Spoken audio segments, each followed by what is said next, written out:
Cuando hablamos de imperios en el cercano Oriente Antiguo, muchas veces tenemos dificultades para poder encontrar alguna característica cualitativa de los imperios que los distinga de las experiencias políticas estatales de tiempos anteriores o contemporáneas. Yo voy a proponer una, que tiene que ver con la relación entre la lógica estatal y, vamos a decirlo así, la lógica de la etnicidad. Como veníamos de ver en otros encuentros, hay estados que medianamente coinciden con lo que ellos mismos determinan como continente étnico. Los egipcios, por ejemplo, durante mucho tiempo determinan que por fuera del territorio propiamente egipcio están los libios, los nubios, los asiáticos, que son totalmente diferentes. Sin embargo, hay cierto momento en que desbordan esas fronteras políticamente y conquistan, se expanden sobre esos territorios de lo que hasta otro momento eran extranjeros. Pongo a llamar imperios a este tipo de experiencias, como la de los egipcios a partir del segundo milenio, al igual que los hititas, y en el primer milenio, en un segundo momento paradigmático de gran expansión, los asirios, los neobabilonios y los persas. Todos ellos integran enormes territorios con espacios verdaderamente multiétnicos. Entonces, el primero de estos dos grandes momentos paradigmáticos para el cercano Oriente Antiguo corresponde a partir de mediados del segundo milenio antes de Cristo a la expansión de los llamados imperios egipcio desde el sur, el imperio mitanio y posteriormente el imperio hitita, que se encontrarán especialmente en la región de Siria. Estos encuentros desembocarán por una parte en un trámite de tipo militar, en conflictos, pero también desembocarán en ciertos equilibrios celebrados a partir de la diplomacia que incluso implicará ciertos tratados de paz entre esos grandes estados expansivos del segundo milenio. Ya en el primer milenio, el segundo momento expansivo corresponde a tres grandes imperios. En primer lugar, el imperio asirio, que se extiende desde la región elamita hasta el Valle del Nilo, en su momento de mayor expansión, seguido del imperio babilonio, con una extensión relativamente similar, con excepción de Egipto, y finalmente el imperio persa, que unifica toda la región del cercano oriente, desde prácticamente el borde del río Indo hacia el este, hasta el cuadrante noreste de África, desde Libia hasta Nubia, e incluso llegando a la península helénica, donde los persas se encontrarán con las poleis griegas. Sobre el final del periodo que consideramos en esta materia, también en el lejano oriente hay procesos de unificación en gran escala. En cuanto a la India, tenemos hacia el siglo IV y III a.C. la experiencia del imperio Maurya, con Chandragupta primero y finalmente con Ashoka, que se extiende por toda la región prácticamente de la actual India, incluido Pakistán y Bangladesh. Y en el caso de China, sobre el final del siglo III a.C., tenemos la primera experiencia de unidad en gran escala con la dinastía Qin, una dinastía efímera, pero que es continuada prácticamente de inmediato por la dinastía Han, esta sí, que durará hasta el siglo II después de Cristo y que unificará una región significativa, la más grande hasta ese momento del ámbito de China. Este tipo de dinámicas expansivas en gran escala, por supuesto, tiene en la guerra uno de sus grandes vectores.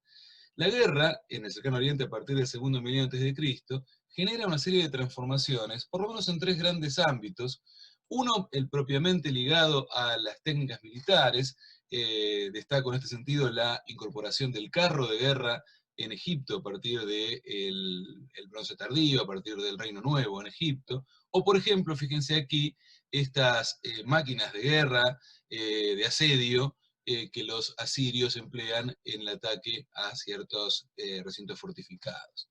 Más allá de lo específicamente técnico, el Reino Nuevo en Egipto y a partir de allí los periodos posteriores en la región implican un militarismo de mayor escala que también implican transformaciones en la dinámica sociopolítica de este tipo de sociedades que implican una mayor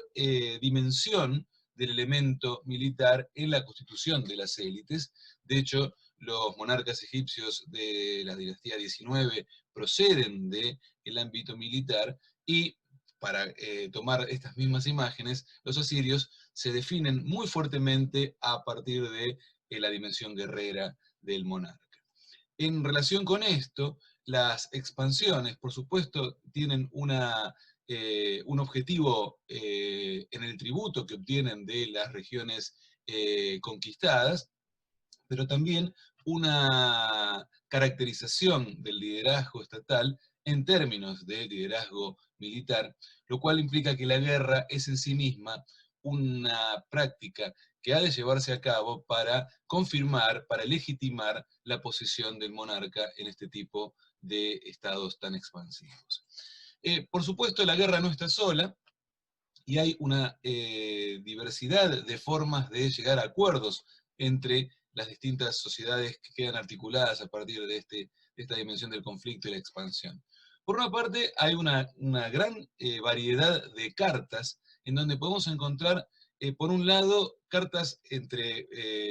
dinámicas estatales de distinta escala y particularmente de estados expansivos sobre gobernantes locales, en donde en general lo que se advierte es que el gobernante local se presenta solícito y suele pedir ayuda a los monarcas poderosos para garantizar su posición local,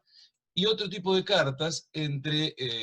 soberanos de más o menos la misma escala, por ejemplo en este caso un texto de un rey hitita a un rey de Babilonia, en donde en general se enfatiza la condición paritaria y se apela al tratamiento en términos de hermanos, que desemboca normalmente en dones y contradones, en circulación de mujeres y en políticas de paz entre los distintos reinos. Esto mismo se traslada a la celebración de ciertos tratados entre algunos de estos estados, particularmente los hititas, que también celebran una diversidad de tratados, por una parte algunos sobre pequeños reinos a los que subordinan más directamente, en donde predomina la presencia del tributo como una característica que el reino subordinado ha de pagar, y también su subordinación en términos político-militares a, en este caso, el Estado hitita. Aquí estamos hablando del pequeño reino de Amurru en Siria, mientras que por otra parte existen tratados paritarios o que se acercan a lo paritario, particularmente un tratado que se firma luego de un conflicto abierto entre los hititas y los egipcios, entre Hattusili III y Ramsés II, que implica un acuerdo en donde se establece una política de paz y amistad entre los hititas y los egipcios, que implica el equilibrio que hasta finales del bronce tardío existirá entre estos dos grandes estados en el corredor sirio-palestino. En el marco de esas cartas de la Marna, como las que veíamos recién, es particularmente interesante el tipo de intercambios que se dan entre los pequeños reyes, gobernantes locales de los pequeños reinos sirio-palestinenses y el rey de Egipto que controla toda la región. Los pequeños reyes le envían al rey de Egipto insistentes pedidos de ayuda para poder sostener su posición local, y normalmente el rey de Egipto no les responde porque sabe que medianamente, cualquiera sea el equilibrio local, todos los pequeños gobernantes locales se adelantan rápidamente a jurar lealtad al rey de Egipto. Pero lo que es significativo, que ha sido estudiado por Mario Liberani en su momento, es el hecho de que los pequeños gobernantes de Siria Palestina, cuando hacen este tipo de pedidos al rey, lo hacen esperando una respuesta del rey que se expresa en estas relaciones de patronazgo a las que estábamos prestando atención en encuentros anteriores. Protección a cambio de lealtad. Ellos se muestran leales y esperan la protección de su patrón. Pero el rey de Egipto no observa ese tipo de relación desde el punto de vista del patronazgo, sino más bien desde el punto de vista de la lógica estatal. Los observa prácticamente como funcionarios de baja escala que tienen que simplemente limitarse a cumplir las órdenes que el rey determina. Por lo tanto, se produce una fricción un tanto sorprendente entre dos lógicas sociales que están movilizando dos expectativas bastante diferentes respecto de lo que se puede esperar en el concierto político de la época entre esos grandes estados expansivos como el egipcio y estos pequeños reinos que reciben esa dinámica de dominación. No va a ser el caso de los hititas, que sí entablan relaciones con estos pequeños reinos a la escala del patronazgo y ejercen un tipo de relación mucho más expresable en los términos de lo que la lógica de patronazgo implica.